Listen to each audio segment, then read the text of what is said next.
Hi, besties. Welcome back to Planet AP. If you're new here, it's super crazy out here, but you're gonna love it.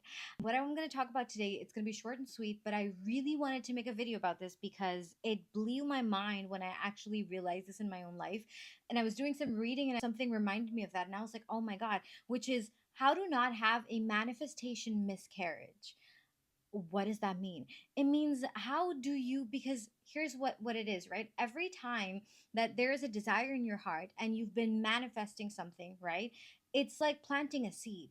Now, what happens between the planting of that seed and the blooming of the plant?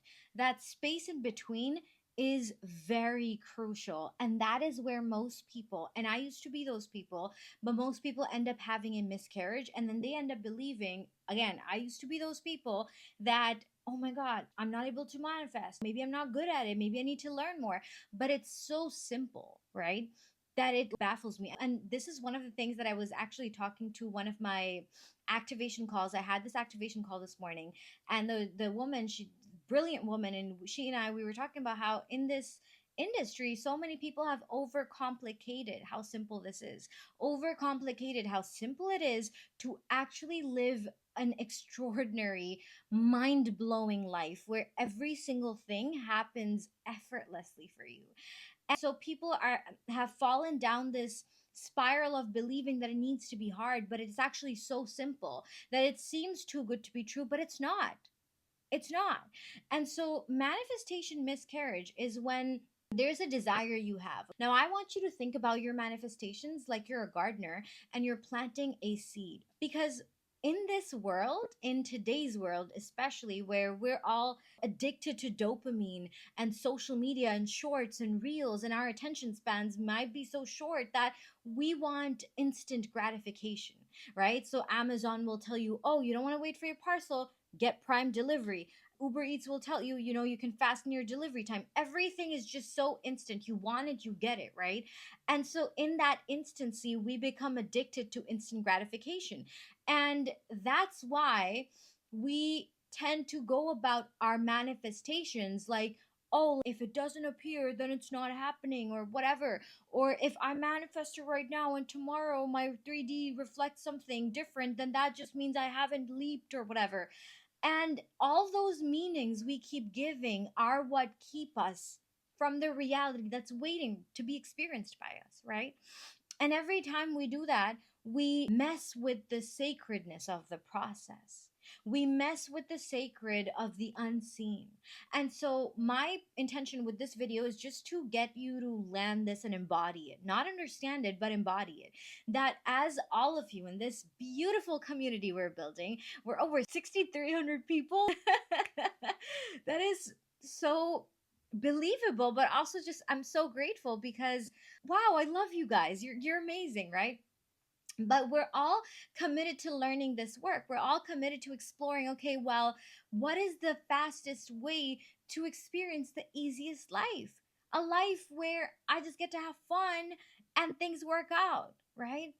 And so when we're doing that work, it's so important to know that there is a space between you planting the seed and that thing blooming.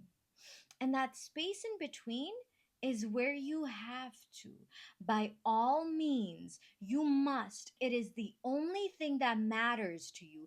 You have to keep being persistent in your 4D. You have to be so persistent with what your 4D is, what it is that you just planted, that nothing in the 3D will ever phase you. Because the moment you plant that seed, you know what happens? God will test you. God will test you with the things that you're leaving behind, with circumstances. That delay is just a test. Are you ready to sustain it? So it will look like on the outside nothing's happening. It might look like things are actually blowing up in your face. It might look like the opposite of everything you're affirming. And in that space, do you persist your inner knowing, and do you stay convicted in your knowing of who the doer is, in your knowing of who God is and how God moves for you, how God will move mountains for you, versus will you believe what you're seeing? See, we have all been told that seeing is believing, but believing is seeing.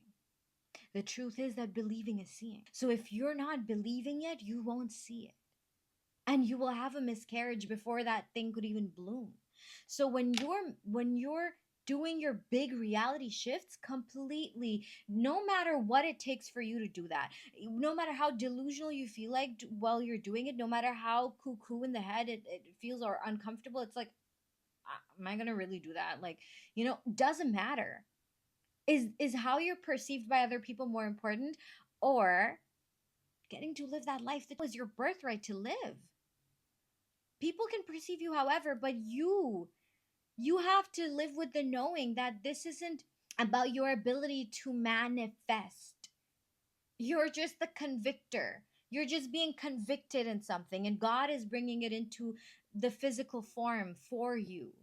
And so, in the space between that, just because you can't see the physical form yet, are you just going to stop believing? If you order food, for example, from Uber Eats or whatever, you order food, and now the app says, okay, it's 15 minutes away. Do you have a hard time believing that it's coming? Will you just be like, oh, I should just cook something? I don't even know if that's going to come. No, because you know that, no, my food's coming. It's on the way. I can see it. You can track it. But when it comes to the spiritual realm, when it comes to God and shifting our reality while we move with God, we tend to have this uncertainty playing out that, oh, I can't see. I don't have an app that tells me where my manifestation is. So how can I believe? No, believing is seeing.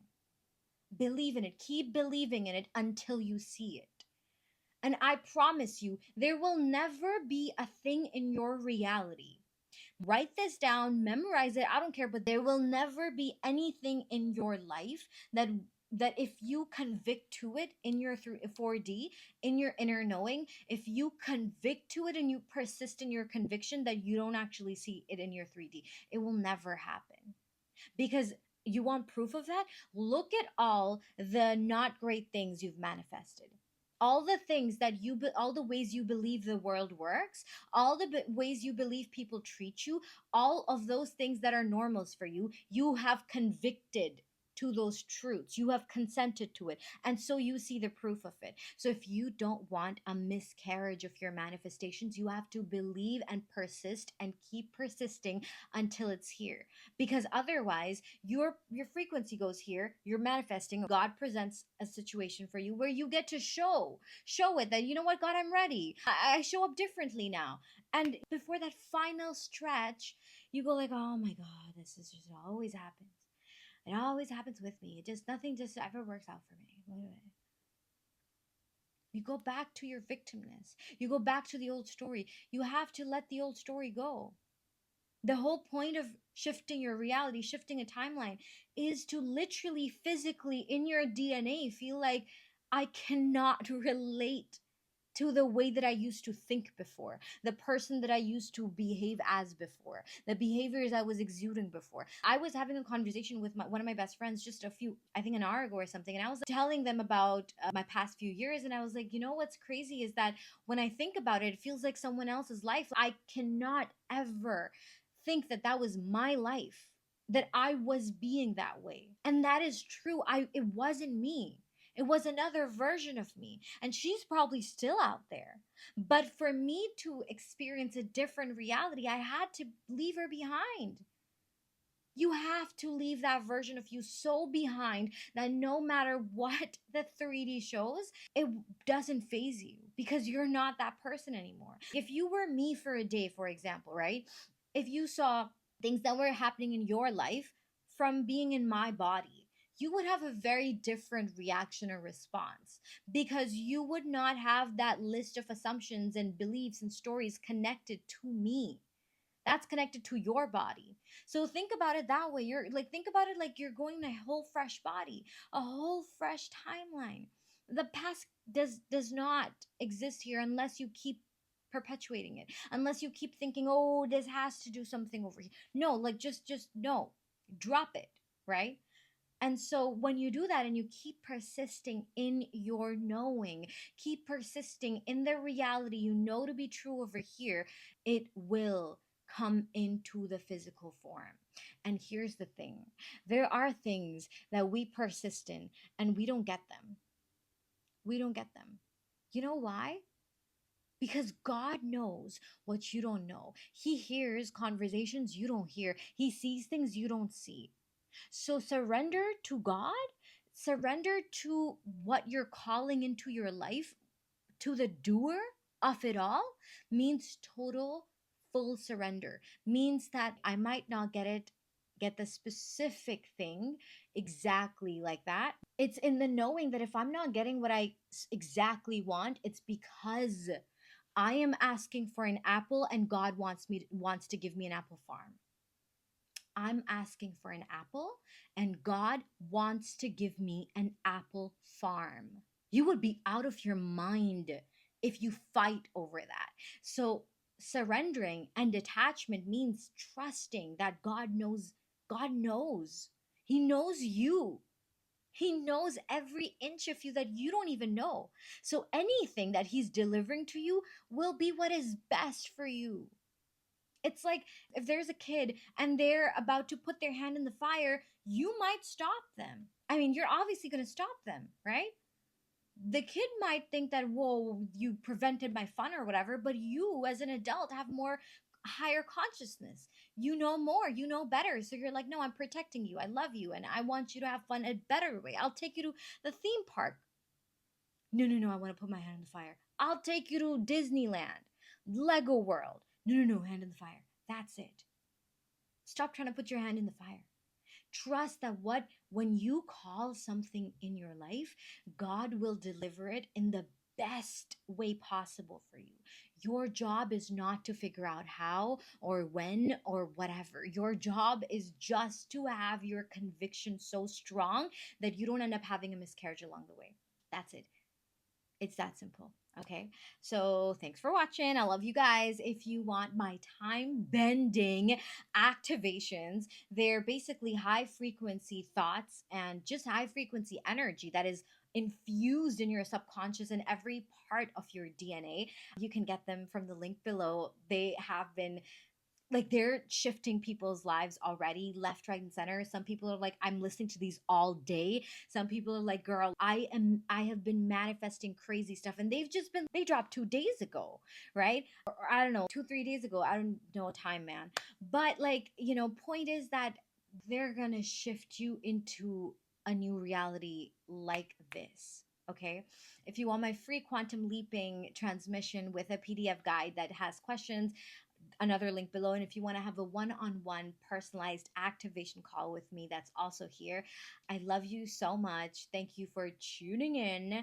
Peace out, Girl Scout.